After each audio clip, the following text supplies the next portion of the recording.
ഈ ലോകത്തിൽ ആദ്യമായിട്ട് ആർട്ടിഫിഷ്യൽ ഇന്റലിജൻസ് സെലക്ട് ചെയ്ത സ്പേമിൽ നിന്ന് ഇപ്പോൾ ഒരു കുഞ്ഞ് അല്ലെങ്കിൽ ഒരു മനുഷ്യക്കുഞ്ഞ് ജനിച്ചിരിക്കുകയാണ്. ഇതുവരെ ലോകത്തിൽ ജനിച്ച ഓരോ വ്യക്തികളും ഏതോ ഒരു ലക്ക് കൊണ്ടോ അല്ലെങ്കിൽ ദൈവത്തിന്റെ ഒരു ഇടപെടൽ കൊണ്ടോ ഒരു ടച്ച് കൊണ്ടോ ജനിച്ചതാണെന്നാണ് നമ്മൾ വിശ്വസിച്ചിരുന്നത് അല്ലെങ്കിൽ വിശ്വസിക്കാനായിട്ട് ആഗ്രഹിക്കുന്നത്. കാരണം എന്താണെന്ന് വെച്ചിട്ടുണ്ടെങ്കിൽ കോടാനുകോടി സ്പേമുകളുടെ ഇടയിൽ നിന്ന് ഒരു സ്പേം ആ എഗ്ഗിനുള്ളിൽ കയറിയിട്ടാണ് ഇതുവരെ ലോകത്തിലെ എല്ലാ മനുഷ്യന്മാരും ജനിച്ച് മരിച്ചിട്ടുള്ളത്. എന്നാൽ ഇവിടെ നോക്കുകയാണെങ്കിൽ ഒരു കമ്പ്യൂട്ടർ അൽഗോരിതം കോടാനുകോടി സ്പേമിൽ നിന്ന് ഒരൊറ്റ സ്പേമിനെ, ഒരു സൂപ്പർ സ്പേമിനെ സെലക്ട് ചെയ്തിട്ട് ഒരു എഗ്ഗിൽ ഇൻജെക്ട് ചെയ്തു. എന്നിട്ട് സക്സസ്ഫുള്ളി ഒരു മനുഷ്യ കുഞ്ഞിന് ഇപ്പോൾ ജന്മം കൊടുത്തിരിക്കുകയാണ്. വളരെ സിമ്പിൾ ആയിട്ട് പറയുകയാണെങ്കിൽ ആർട്ടിഫിഷ്യൽ ഇന്റലിജൻസ് അത്രയ്ക്കും സ്പീഡായിട്ടാണ് മനുഷ്യന്മാരുടെ ജീവിതത്തിൽ ഇപ്പോൾ ഇൻഫ്ലുവൻസ് ചെയ്തുകൊണ്ടിരിക്കുന്നത് എന്നർത്ഥം. ഇതിന് മറ്റൊരു കാര്യം കൂടിയുണ്ട്. IVF എന്ന് പറയുന്ന ആ ഒരു നൂതന മാർഗത്തിന് അല്ലെങ്കിൽ ഒരു കുഞ്ഞുങ്ങളില്ലാത്ത ദമ്പതികൾക്ക് കുഞ്ഞുങ്ങൾ നൽകുന്ന ആ ഒരു ടെക്നോളജിക്ക് കുറച്ചുകൂടി ഒരു അഡ്വാൻസ്ഡ് വേർഷൻ എന്ന് പറയുന്ന ലെവലിലേക്ക് ഈ ഒരു കണ്ടുപിടുത്തം ശരിക്കും പറഞ്ഞാൽ മാറിക്കൊണ്ടിരിക്കുന്നു. ഈ ഒരു കണ്ടുപിടുത്തത്തിന് ഫുൾ ഡീറ്റെയിൽസ് ആണ് നമ്മൾ ഇന്നത്തെ വീഡിയോയിൽ കാണുന്നത്. പുതിയ അറിവുകൾ നൽകുന്ന മറ്റൊരു വീഡിയോയിലേക്ക് എല്ലാവർക്കും സ്വാഗതം.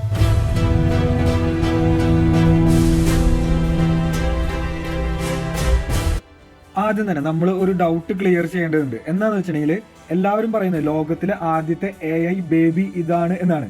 ഒരു കാര്യം നമ്മൾ മനസ്സിലാക്കേണ്ടത് എന്താണെന്ന് വെച്ചിട്ടുണ്ടെങ്കിൽ ഇത് AI പ്രസവിച്ച അല്ലെങ്കിൽ ആർട്ടിഫിഷ്യൽ ഇന്റലിജൻസ് നൊന്ത് പ്രസവിച്ച ഒരു കുഞ്ഞല്ല ഇത്, മറിച്ച് മനുഷ്യന് ഒരു കുഞ്ഞിനെ ജന്മം നൽകുവാനായിട്ട് ഈ ആർട്ടിഫിഷ്യൽ ഇന്റലിജൻസ് സഹായിച്ചു എന്നുള്ളതാണ്. ഇതെങ്ങനെയാണ് ഒരു ആർട്ടിഫിഷ്യൽ ഇന്റലിജൻസിന് ഇതിന് സഹായിക്കാൻ സാധിക്കുക, ഇത് എവിടെ വെച്ചാണ് നടന്നത് എന്നുള്ള ഫുൾ ഡീറ്റെയിൽസ് ഒക്കെ കാണുന്നതിന് മുമ്പ് നമ്മൾ ഈ IVF എന്താണ് എന്ന് മനസ്സിലാക്കേണ്ടതുണ്ട്.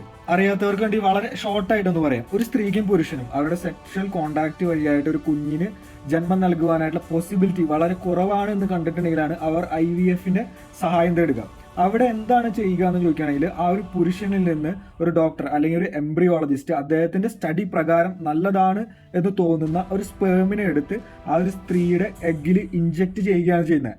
ഇവിടെ ഒരുപാട് നൂലാമാലകളുണ്ട്. എന്താണെന്ന് വെച്ചിട്ടുണ്ടെങ്കിൽ സെലക്ട് ചെയ്യുന്നത് നല്ല സ്പേം ആയിരിക്കണം, കറക്റ്റ് ആയിട്ട് തന്നെ ഇൻജെക്ട് ചെയ്യണം. എല്ലാം ആ ഡോക്ടറിന്റെ കയ്യിൽ. ഒരു ചെറിയ തെറ്റ് പോലും അത് ഫെയിൽ ആകാനുള്ള ചാൻസ് കൂടുതലാകുന്നുണ്ട്. അതുകൊണ്ട് തന്നെയാണ് നമ്മൾ നോക്കുകയാണെങ്കിൽ സക്സസ് റേറ്റ് അല്ലെങ്കിൽ സക്സസ് റേഷ്യോ ഒക്കെ നോക്കുകയാണെങ്കിൽ ഒരു 33 to 35% മാത്രമേ ഉള്ളൂ. മറ്റൊരു കാര്യം നോക്കുകയാണെങ്കിലോ കോസ്റ്റ് എന്ന് പറയുകയാണെങ്കിൽ സാധാരണക്കാരനെ കൊണ്ട് അഫോർഡ് ചെയ്യാനും സാധിക്കില്ല. ഈ അവസരത്തിലാണ് startup company consumable life science എന്നാണ് അതിന്റെ പേര് ഇങ്ങനെ ഒരു ആശയമായിട്ട് മുന്നോട്ട് വന്നിരിക്കുന്നത്. ഞങ്ങൾ AI സഹായത്തോടെ IVF ട്രീറ്റ്മെന്റിന്റെ സക്സസ് റേഷ്യോ കൂട്ടും എന്നാണ് അവരുടെ വാദം.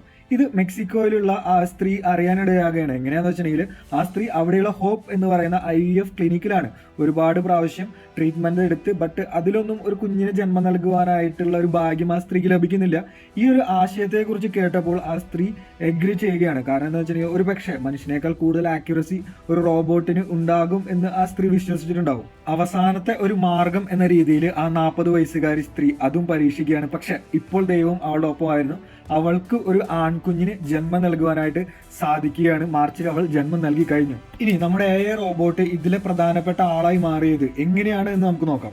ഇതിന് ഒരു ഡോണറിന്റെ എഗ്ഗ് ലഭിക്കുകയാണ്. അതിനുശേഷം ഈ റോബോട്ട് എങ്ങനെയാണ് സ്പേമിനെ സെലക്ട് ചെയ്തതെന്ന് നോക്കുകയാണെങ്കിൽ ലക്ഷക്കണക്കിന് സ്പേമിൽ നിന്നാണ് തനിക്ക് കിട്ടിയ അൽഗോരിതത്തിന്റെ കമാൻഡ് പ്രകാരം ഏറ്റവും നല്ല സ്പേമിന്റെ ഒരു സക്സസ് റേഷ്യോ കൂടുതലുള്ള സ്പേമിനെ നമ്മുടെ റോബോട്ട് സെലക്ട് ചെയ്യുന്നത്.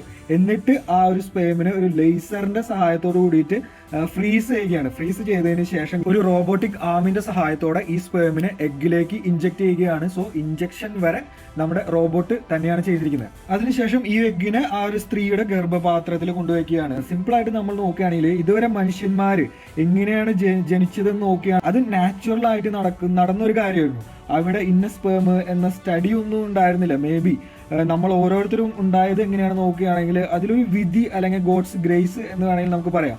കാരണം നമ്മുടെ ഒപ്പം ഫൈറ്റ് ചെയ്യാനായിട്ട് ഒരുപാട് സ്പേംസ് അവിടെ ഉണ്ടായിരുന്നു. എന്നാൽ ആ സമയത്ത് നമ്മൾ ഓരോരുത്തരുമാണ് ഫൈറ്റ് ചെയ്ത് ജയിച്ച് ഈ ഭൂമിയിലേക്ക് കടന്നു വന്നത്. ബട്ട് ഇവിടെ കമ്പ്യൂട്ടർ അൽഗോരിതം അതിന് കിട്ടിയ കമാൻഡ് അനുസരിച്ചിട്ടാണ് ആ ഒരു സ്പേമിനെ സെലക്ട് ചെയ്തിട്ട് ഒരു മനുഷ്യ ജന്മം നൽകാൻ പോകുന്നത്. IVF എന്ന് പറയുന്ന ഒരു ട്രീറ്റ്മെന്റിൽ അവിടെ ഒരു ഡോക്ടറിന്റെ അല്ലെങ്കിൽ ഒരു മനുഷ്യന്റെ കരങ്ങൾ പ്രവർത്തിക്കുകയാണെങ്കിൽ ഇവിടെ ഒരു ആർട്ടിഫിഷ്യൽ ഇന്റലിജൻസ് റോബോട്ടിന്റെ കരങ്ങളാണ് ഒരു മനുഷ്യ ജീവന്റെ പിറകിൽ പ്രവർത്തിക്കുന്നത് എന്ന് കാണാനായിട്ട് സാധിക്കും. ഇതുവരെ IVF വഴിയായിട്ട് ലോകത്തിൽ ഏകദേശം 1,20,00,000 കുഞ്ഞുങ്ങളാണ് ജനിച്ചിട്ടുള്ളത്. എന്നാൽ ഈ ഒരു കുഞ്ഞാണ് ഈ ഒരു ആൺകുട്ടിയാണ് AI സഹായത്തോടെ ജനിച്ച ആദ്യത്തെ മനുഷ്യ കുഞ്ഞ്.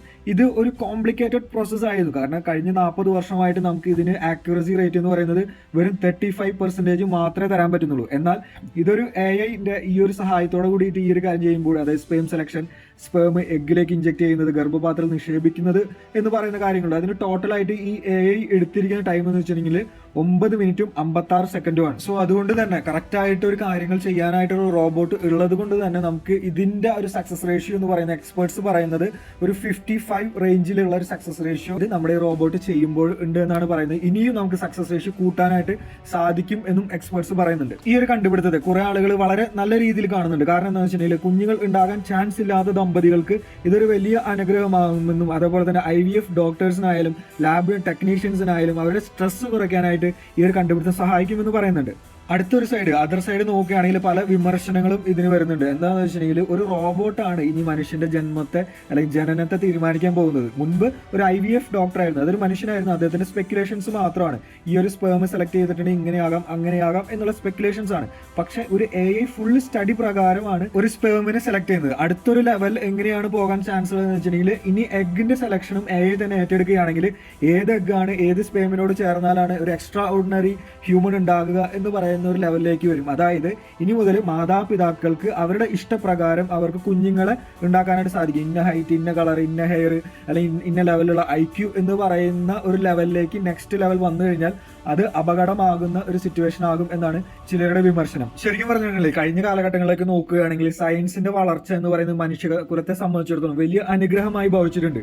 പല രോഗങ്ങളിൽ നിന്ന് നമുക്ക് രക്ഷപ്പെടാൻ സാധിച്ചിട്ടുണ്ട്. തെറ്റായിട്ടുള്ള പല വിശ്വാസങ്ങളെയും മാറ്റി എഴുതാൻ ഉപകാരപ്പെട്ടിട്ടുണ്ട്. ഇവിടെ ദമ്പതികളെ സംബന്ധിച്ചിടത്തോളം ഒരു കുഞ്ഞ് എന്നത് അവരുടെ ഒരു പ്രൈഡാണ്. എസ്പെഷ്യലി സ്ത്രീകൾക്ക് ഒരു കുഞ്ഞില്ലെങ്കിൽ അത്രമാത്രം അവൾ ആ സമൂഹത്തിൽ വേദന സഹിക്കേണ്ടി വരും. അത് നമ്മൾ പറഞ്ഞു കേട്ടിട്ടുണ്ട്, നമ്മൾ കണ്ടിട്ടുള്ള ഒരു കാര്യമാണ്. ഇതിനെ ഭയന്നിട്ടാണ് ഒരുപാട് ആളുകൾ വലിയ പൈസ മുടക്കിയിട്ട് ട്രീറ്റ്മെന്റ് അല്ലെങ്കിൽ മറ്റു പല രീതികളിലേക്കൊക്കെ പോകുന്നത്. ബട്ട് ഇതുപോലൊരു കണ്ടുപിടുത്തം അതുപോലുള്ള ദമ്പതികൾക്ക് വലിയൊരു അനുഗ്രഹമാണെന്ന് തന്നെ പറയാനായിട്ട് സാധിക്കും. സക്സസ് റേഷ്യോ 50% മുകളിൽ ഉള്ളത് കാരണം കൊണ്ട് തന്നെ 2 ദമ്പതികൾ IVF ട്രീറ്റ്മെന്റിന് പോവുകയാണെങ്കിൽ അതിൽ ഒരാൾക്ക് കൺഫേം ആയിട്ട് ഒരു കുഞ്ഞിന് ജന്മം കൊടുക്കാനായിട്ട് സാധിക്കും. ഇത് ഈ ഒരു വാർത്ത ഒരു പക്ഷെ കുട്ടികളുടെ ദമ്പതികൾക്കോ അല്ലെങ്കിൽ കല്യാണം കഴിക്കാത്ത ആളുകൾക്കോ ഇതൊരു വലിയൊരു വാർത്തയായിട്ട് തോന്നില്ല. എന്നാൽ കല്യാണം കഴിഞ്ഞ് കുട്ടികളില്ലാതെ വിഷമിക്കുന്ന ഒരുപാട് ദമ്പതികൾ ഉണ്ടായിരിക്കുമല്ലോ, അവരെ സംബന്ധിച്ചിടത്തോളം ഇത് വലിയ ഒരു സന്തോഷം നൽകുന്ന ഒരു വാർത്ത തന്നെയായിരിക്കും. നമ്മളൊന്ന് ഇരുന്ന് ചിന്തിക്കുകയാണെങ്കിൽ നമുക്ക് മനസ്സിലാക്കാനായിട്ട് സാധിക്കും ഈ ഒരു കണ്ടുപിടുത്തം ഭാവിയിൽ ഒരുപാട് ഇഷ്യൂസ് കൊണ്ടുവരാനായിട്ടുള്ള ചാൻസ് ഉണ്ട്. പക്ഷെ നമ്മൾ ഇപ്പോൾ എന്തായാലും അതിനെപ്പറ്റി ടെൻഷൻ അടിക്കേണ്ട. ഇപ്പോൾ നമ്മൾ നോക്കുകയാണെങ്കിൽ now it's A great invention. മറ്റൊരു കാര്യം എക്സ്പേർട്സ് പറയുന്നത് വെച്ചിട്ടുണ്ടെങ്കിൽ ഫ്യൂച്ചറിൽ കുഞ്ഞുങ്ങളെ ലാബിൽ തന്നെ ഗർഭപാത്രത്തിന് പകരം ലാബിൽ തന്നെ വളർത്തുന്ന ലെവലിലേക്ക് മാറും എന്നാണ്. എത്ര കാലം എടുക്കുമെന്ന് കൺഫേം ആയിട്ട് അവർ പറഞ്ഞിട്ടില്ല. മേ ബി ഒരു 10 to 15 ഇയേഴ്സിനുള്ളിൽ തന്നെ നമുക്ക് ആ ഒരു കണ്ടുപിടുത്തവും കാണാനായിട്ട് സാധിക്കുമെന്ന് പ്രതീക്ഷിക്കാം. ഹ്യൂമൻ ഹിസ്റ്ററി നോക്കുകയാണെങ്കിൽ സയൻസ് എന്ന് പറയുന്നത് നമുക്ക് വളരെ ഒരുപാട് നന്മകൾ കൊണ്ടുവന്നിട്ടുള്ള കണ്ടുപിടുത്തങ്ങൾ മുന്നോട്ട് വെച്ചിട്ടുണ്ട്. ഈ ഒരു കണ്ടുപിടുത്തവും അതുപോലത്തെ ഒരു നന്മയുടെ കണ്ടുപിടുത്തം ആകട്ടെ എന്ന് നമുക്ക് ആശംസിക്കാം. ഈ ഒരു പുതിയൊരു ഇൻവെൻഷനെ കുറിച്ചിട്ട് നിങ്ങളുടെ അഭിപ്രായങ്ങൾ തീർച്ചയായിട്ടും കമന്റിൽ നോട്ട് ചെയ്യാനായിട്ട് മറക്കണ്ട. നമുക്ക് അടുത്തൊരു വീഡിയോയുമായിട്ട് കാണാം. അതുവരേക്കും ബൈ.